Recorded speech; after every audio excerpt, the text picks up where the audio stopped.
مفتی Rashid Ahmad Khurshid official. کسی بھی کام کو بہتر طریقے سے کرنے کے لیے 3 بنیادی پوائنٹ ہوتے ہیں۔ پہلی چیز آپ کی اسٹریٹجی، حکمت عملی آپ کی ہونی چاہیے۔ حکمت عملی کیا بنائی ہے، نمبر 1۔ دوسرے نمبر پر اس جو آپ کی حکمت عملی ہے اس پر عمل کرنے کے لیے، اس کو ایک پریکٹیکل فارم میں لانے کے لیے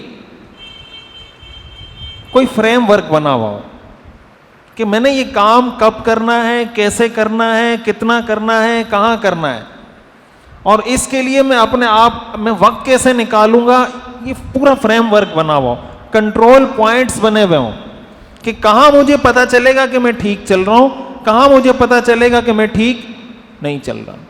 تو جب کنٹرول پوائنٹس ہوں گے نا، ڈیلی کی بیس پہ آپ چیک کریں گے، چیک لسٹ ہوگی، ایک طرف آپ کی اسٹریٹجی ہے، ایک طرف کنٹرول پوائنٹس ہیں۔ اس اسٹریٹجی کو آپ کمپیئر کریں گے اپنے کنٹرول پوائنٹس کے ساتھ کہ میں نے یہ اسٹریٹجی بنائی تھی، آج رات کو میں بیٹھا، میں ذرا کمپیئر کر رہا ہوں میں نے اپنی اسٹریٹجی کو کتنا پریکٹیکلی امپلیمنٹ کیا ہے۔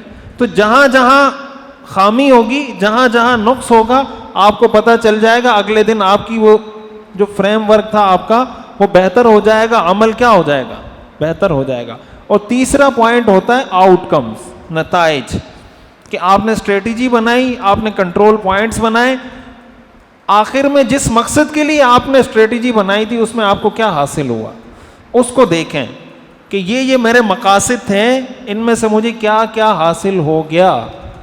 تو جتنے مقاصد حاصل ہوئے اس کا مطلب اتنا رمضان کامیاب گزرا۔